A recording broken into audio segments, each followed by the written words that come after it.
Olá, queridos, bom dia. Chay Cleidiana do Ministério Azeite e Vinho, e você está comigo na nossa segunda semana da série de estudos devocionais Santos e Santificados. O medo não vai me parar. O grande eu sou comigo está. Antes de nós entrarmos no assunto do vídeo de hoje, eu quero mais uma vez reforçar para você a importância de você estar acessando os links que nós estamos deixando disponíveis ao longo da semana, com uma série de vídeos, áudios e estudos em PDF que vão trazer uma ampliação do seu entendimento sobre alguns pontos que estão sendo abordados em nossos vídeos. Também quero destacar para você a sexta-feira. Na sexta-feira vai ao ar o último vídeo da semana dessa série, e lá você vai encontrar a aplicação prática, que é um compilado de informações aonde eu vou estar falando com vocês sobre quais contra-ataques de Satanás que você deve se cuidar, porque sim, querido, cada vez que nós estamos em processo de santificação e querendo nos encaminhar para o posicionamento correto e para as ações corretas dentro da nossa santificação, Satanás sempre vai tentar nos desviar desse objetivo, e isso são os contra-ataques. Então, ali na aplicação prática, além de outras informações, outros parâmetros para você conseguir aplicar melhor os passos de santificação que nós abordamos no vídeo, você também vai saber sobre quais contra-ataques, pelo menos os principais contra-ataques, que você deve se cuidar e vigiar para não se deixar se desviar pela estratégia do seu inimigo. E hoje, no quarto vídeo dessa série, o passo de santificação eficaz que eu quero destacar para você é este aqui. Ame a Deus ou a Elohim completamente. E o texto que eu trago para vocês se encontra em Deuteronômio 6, do 4 ao 8, que diz assim: Ouça, Israel, Javé, nosso Deus, é o único Javé. Portanto, ame Javé, seu Deus, com todo o seu coração, com toda a sua alma e com toda a sua força, ou seja, integralmente, completamente. Que estas palavras que hoje lhe ordeno estejam em seu coração. Você as inculcarás em seus filhos, e delas falarás sentado em sua casa e andando em seu caminho, estando deitado e de pé. Você também as amarrarás em sua mão como sinal, e elas serão como faixa entre seus olhos, ou seja, medite, inculte, transforme essas verdades, essas palavras como parte de você. Se alimente dela, se nutra dela e nutre a sua família com isso também. Geralmente, quando nós lemos esse texto e os outros similares a esse, falando sobre que devemos amar ao Senhor, que isso é um mandamento, a maioria das pessoas se questiona assim, por que Deus nos obriga a amá-lo, certo? Até porque aqui na Terra a palavra obrigação ela tem um conceito sempre negativo no entendimento das pessoas. Por que Deus nos obriga a amá-lo? O amor não deveria ser livre? O amor não deveria ser um ato espontâneo? Por que é uma ordenança? Por que é um mandamento? E para você entender melhor isso, é importante que eu destaque para você dois conceitos, que são mandamentos e leis. Quando você entender o objetivo e o significado desses dois conceitos, você vai conseguir entender por que amar a Deus está estabelecido como um mandamento. O primeiro entendimento aqui é a respeito do mandamento. O que é mandamento? E o conceito que eu trago de mandamento é apoiado no significado dessa palavra em hebraico, ok? Então, o que significa mandamento? Palavra ou frase que estabelece um padrão que visa apontar para uma direção ou caminho com o objetivo de organizar um aspecto da vida de alguém ou de uma instituição para que eles fiquem protegidos, seguros e prósperos. Então, mandamento é uma palavra ou é uma frase que aponta para um caminho, que estabelece um padrão, que organiza um aspecto da sua vida. Então, quem segue e cumpre determinado mandamento vai ficar protegido, seguro e vai prosperar. E eu quero dizer para você que esse era o propósito único e original do mandamento antes da iniquidade. Porque após a iniquidade, o mandamento também começou a ser utilizado para relembrar o óbvio, para apontar o óbvio para as pessoas, aquilo que deveria ser natural e comum. Então, quando eu estiver falando de óbvio para você, é aquilo que deveria ser percebido naturalmente e cumprindo naturalmente. Mas após a iniquidade, as pessoas perderam o foco daquilo que é óbvio. As pessoas não conseguem mais agir de forma natural. Então, o mandamento também agora é estabelecido para levar as pessoas a identificarem e a viverem de acordo com aquilo que era natural, que deveria ser espontâneo, ok? Vou dar um exemplo bem básico para você sobre isso. Pais e filhos. Deveria ser espontâneo que os pais deveriam criar os seus filhos de acordo com o conselho do Senhor, né? Estimulando o seu filho a viver de acordo com o propósito de Deus para a vida deles. Mas isso hoje é comum dentro da iniquidade? Não é comum. Existem N motivos e nenhum deles, a maioria deles não é correto, pelo qual as pessoas querem ter filhos hoje. E nenhuma delas tem uma preocupação real de instruir o seu filho no caminho que ele tem que andar. Então, por causa disso, foi estabelecido o mandamento. Pais, né, lembrem do óbvio, do que é comum, criem seus filhos no caminho que eles têm que andar. Não conduzam seus filhos à ira, não provoquem ira aos vossos filhos, mas criem eles sob o conselho do Senhor. Outra coisa que deveria ser muito comum, a honra e o amor dos filhos aos pais. Isso deveria ser algo natural, dentro de um aspecto de afeição natural. Ninguém precisava ser lembrado, o filho não deveria ser lembrado, que ele tem que honrar e amar os pais dele. Mas por causa da iniquidade, porque as pessoas deixaram de agir da forma como elas foram criadas para agir, e deixaram de ter desejos corretos e saudáveis, então começou a se estabelecer mandamentos para que, além de estabelecer um padrão, viesse a apontar aquilo que deveria ser natural. E é por causa disso, querido, que amar a Deus, que deveria ser natural, a criatura amar o seu Criador, certo? Aquele que é provido amar o seu provedor, deveria ser natural isso.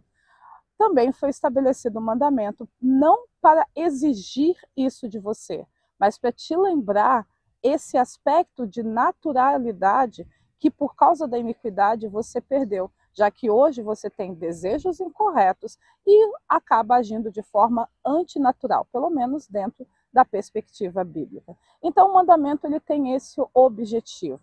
Por meio dos mandamentos eu consigo cumprir a intenção de Deus de ordem para a sua criação. Já a lei é um conjunto de orientações ou explicações que visam esclarecer e expor os parâmetros corretos do mandamento para que ele seja cumprido de forma correta, completa e pura. Mandamentos e leis, queridos, apesar de terem significados diferentes, eles estão estreitamente relacionados. Por quê? Você não vai conseguir vivenciar a realidade da lei do Senhor se você não cumprir seus mandamentos, mas você não vai conseguir cumprir os mandamentos de Deus se você não entender a lei do Senhor. Porque a lei, ela visa trazer para você um entendimento melhor, mais correto, mais completo do mandamento. Por meio do mandamento, você tem uma ideia do objetivo de Deus, da instrução de Deus. E por meio da lei, você compreende exatamente o que ele está dizendo. Vou dar um exemplo bem simples. Lá no Decálogo, ou os 10 mandamentos, como você conhece, está escrito lá o não matarás. Se a gente olhar o significado no hebraico, a melhor tradução nem seria essa. A melhor tradução seria não assassinarás. Se você só estuda o mandamento, mas não entende da lei, o que vai acabar acontecendo? Você vai fazer o que eu fiz quando eu era criança. Já que está escrito que você não deve matar nada, né?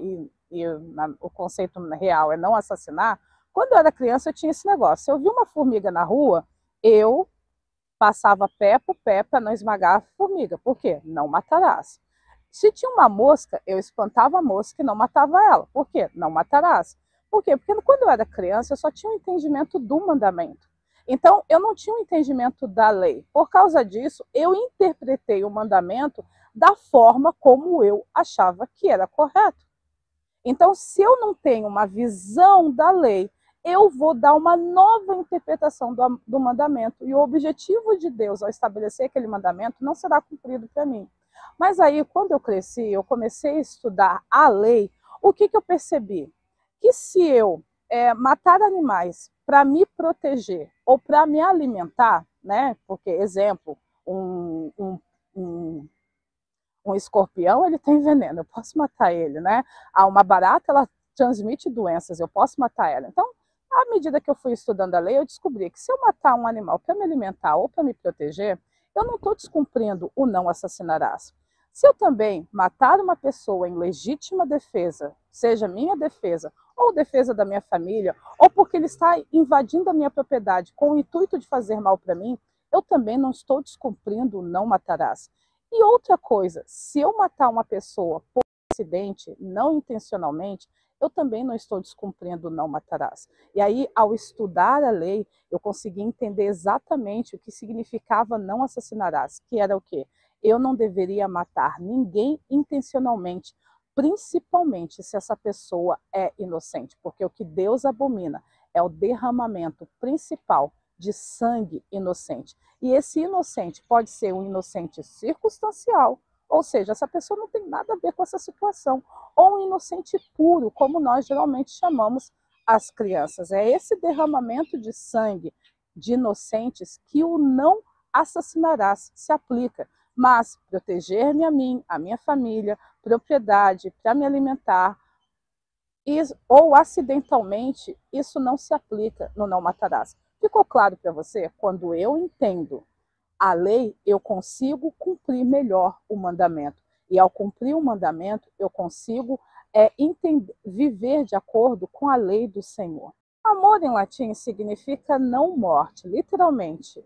A, não, e mors, de morte.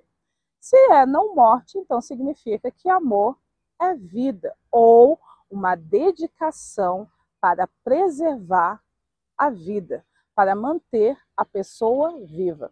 Então, quando você ama alguém, você não quer que essa pessoa morra. Mas agora, para você entender melhor esse conceito de amor, eu preciso ampliar o seu entendimento a respeito do que é morte. Porque senão você vai dizer, eu não quero que ninguém morra, então eu amo todo mundo.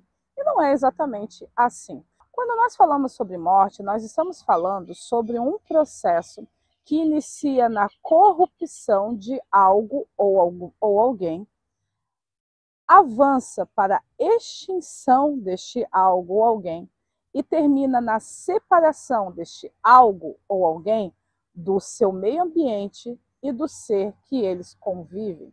Então, quando eu quero que alguém não morra, eu estou dedicado para preservar essa pessoa, protegendo ela de ser corrompida, de ser extinta e de ficar separada e afastada do seu meio ambiente e dos seres que ela deve habitar e conviver. Então, quando você ama alguém, você está dedicado para impedir que a morte se manifeste em diferentes maneiras na vida dela. Então, você não quer que ela se corrompa, que ela entre num estado de decomposição, de putrefação. Você não quer que a essência dela fique manchada, contaminada. Quando você ama uma pessoa, você também não quer que ela se extingua, você não quer que ela se anule, que ela desapareça, que ela perca, que ela deixe de manifestar quem ela é, que ela deixe de manifestar as habilidades dela, que ela deixe de manifestar os talentos dela. Mais do que isso, você investe para que ela brilhe, para que ela resplandeça, para que ela se destaque cada vez mais. Quando você ama alguém, você faz o possível para que essa pessoa não fique separada do meio ambiente dela, ou seja, você investe para que ela viva a vida que ela nasceu para viver, sendo quem ela é para ser. E ela também não fique afastada das pessoas essenciais com quem ela deve conviver, e automaticamente isso inclui você. Então, amor, querido, é uma dedicação para preservar a vida. Isso significa impedir a morte em todos os seus estágios. E quando nós falamos sobre amar a Deus, eu estou falando que você deve impedir que Deus morra na sua vida. que a visão que você tenha dele não fique corrompida, que ele tenha a liberdade para se manifestar na sua vida essencialmente do jeito que ele é, sem corrupções e sem extinção. Que você não permita que Deus seja anulado na sua vida e nem que você viva por um caminho aonde você e ele fiquem separados, que você fique afastado. Você não tem a responsabilidade de manter Deus vivo literalmente. A responsabilidade que é dito lá nesse mandamento de que você deve amar a Deus é manter Deus vivo na sua vida, no seu relacionamento. E a melhor maneira de matar a Deus na sua vida, querido, é através da iniquidade. Lá em Salmos deixa bem claro que o insensato, que é o iníquo, ele diz no seu coração, não há Deus.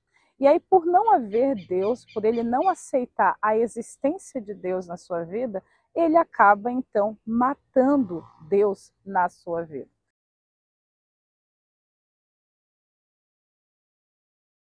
O primeiro problema que a falta de amor a Deus traz é que o desamor a Deus vai levar você a rejeitar tudo que Deus é. Na rejeição de quem Ele é, você não o aceitará integralmente. Você também não se dedicará a conhecê-lo realmente. Por causa disso, Elohim sempre será mal interpretado por você, além de que você estabelecerá critérios para que Deus possa ter o direito de estar presente na sua vida.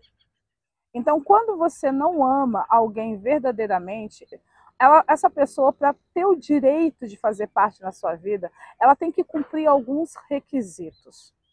Por quê? Porque você não se interessa em conhecê-la realmente e você não permite que ela se manifeste exatamente sendo quem ela é para ser. Quando você não aceita Deus integralmente, isso abre portas na sua vida para idolatria. A idolatria, antes de ser um culto a ídolos, ela começa no seu coração e na sua mente, quando você primeiro interpreta aquela pessoa, coisa ou objeto de uma maneira incorreta e depois de interpretar ela de uma forma incorreta, você coloca ela numa posição errada na sua vida. E ali, a partir dessa posição e dessa interpretação incorreta, você começa a prestar cultos para ela. Então, um exemplo, por que tem pessoas que adoram o sol, a vaca, que adoram outras pessoas? É porque elas começaram primeiro dando uma interpretação errada da importância, do lugar, do valor dessas pessoas na sua vida. Colocaram essas pessoas ou coisas no lugar errado, colocou essa vaquinha no lugar errado, então ela parou de ser um animal e começou a ser um deus ou um filho. E aí, a partir dessa posição errada que essa vaca está ocupando, ou esse sol está ocupando, ou esse líder está ocupando, essa pessoa então começa a prestar cultos, e isso é a idolatria. A idolatria também faz você a passar a tratar aquilo que é santo como profano e aquilo que é profano como se fosse santo. Então isso significa que ao invés de você se voltar para o verdadeiro Deus, você muitas vezes, por causa da idolatria, vai estar servindo a um falso Deus, a um demônio, acreditando servir ao verdadeiro Deus. Então esse problema de não amar a Deus vai impedir de ele se manifestar exatamente como ele é na sua vida. E quem vai fazer esse impedimento? Você, que vai estabelecer regras, critérios para que ele possa ter o direito de se manifestar na sua vida. Alguns anos atrás, muitos anos atrás, eu tenho uma discípula que quando eu comecei a ministrar para ela a respeito de espiritualidade, a respeito de ouvir a Deus e etc e tal, de ampliar o entendimento dela dos meios de comunicação de Deus, ela sempre dizia assim, eu não preciso aprender essas coisas, é muita informação, porque Deus sabe exatamente o jeitinho como ele tem que falar comigo. Eu gosto de frases curtas e poucas palavras. O meu pai falava assim comigo, então Deus, que também é o meu pai, a gente já falou um pouco sobre isso, no último vídeo, ele também deve falar comigo exatamente como meu pai fala. Então, se Deus quiser vir falar comigo em relação a sonhos, eu não vou ouvir. Se Deus falar comigo em relação a outras coisas, eu também não vou escutar, porque Deus tem que agir comigo exatamente como meu pai. Ou seja, ela estabeleceu um critério de como Deus deveria se manifestar na vida dela. E durante anos, o discernimento espiritual, a capacidade dela de ouvir a Deus diretamente ficou bloqueada. Por quê? Porque a falta de amor a Deus vai fazer com que você estabeleça critérios de como ele deve ter o direito de estar presente na sua vida. E aí, Deus, ele vai se manifestar de uma forma morta na sua vida, ou anulada, ou extinguida, ou corrompida. E o corrompimento é o que eu quero destacar para você hoje sobre idolatria. No desamor a Deus, você também vai rejeitar tudo o que ele faz. E aí, na rejeição de tudo que ele faz, você não vai se interessar em saber nem o porquê Deus faz as coisas do jeito que ele faz. O propósito, a intenção por trás das ações de Deus também não será interessante para você. E aí, querido, mora um grande perigo, porque tudo que Deus faz também inclui você. Você vai acabar em algum momento, ao rejeitar a Deus por não amá-lo, você também vai rejeitar você e as outras pessoas que Deus criou ou gerou. Quando você rejeita tudo que Deus faz, todas as obras dele, você rejeita tanto o porquê ele fez determinadas coisas, quanto aquilo que ele de fato fez. Você vai ignorar e aí você vai dar propósitos errados. A gente percebe muito isso na iniquidade, né? As pessoas, por não saberem o propósito original das coisas, dão a ela propósito diferente, né? Seria o equivalente de você pegar e colocar um livro para ser apoiador de porta, quanto o livro foi criado para servir de instrução ou entretenimento pelo seu escritor. Então, esses geralmente são os dois problemas que a falta de amor a Deus traz. Você vai rejeitar quem Deus é e você vai estabelecer critérios de como ele deve se relacionar na sua vida. E você vai rejeitar tudo o que ele fez e faz, tanto a partir das intenções, o propósito original das suas ações, o porquê que ele fez determinada coisa, o porquê que ele ordenou que fosse feito dessa maneira, como também as próprias obras de Deus. E isso inclui você e todas as pessoas que foram criadas por Deus. Você vai começar a tratar a si mesmo de uma forma incorreta e a tratar os outros de uma maneira indevida, porque você não ama a Deus de uma maneira completa.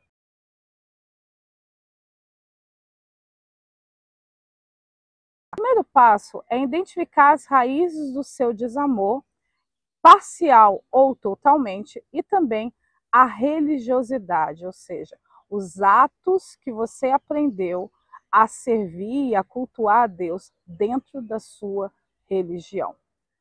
A religiosidade, ela é a estratégia satânica que melhor disfarça a falta de amor que as pessoas têm por Deus. Porque a pessoa acredita que por ela estar seguindo as liturgias da religião dela, né, as práticas, né, da religião dela, ela ama a Deus, porque ela fala de Deus, ela, né, canta sobre Deus, uma série de outras coisas, então na cabeça dela ela está amando a Deus. Mas ela não preserva Deus na sua vida dentro daquele conceito de corrupção, idolatria, extinção, separação. Na sua essência, ela permite que Deus fique morto na vida dela, inoperante, inativo. Ela estabelece critérios pelo qual Deus deve se relacionar com ela, mas a religiosidade que há nela impede ela de enxergar que ela não ama a Deus. Então você vai ter que identificar as suas raízes de desamor e religiosidade para começar a amar a Deus completamente. Desamor, sim, vê se não há mágoa no seu coração,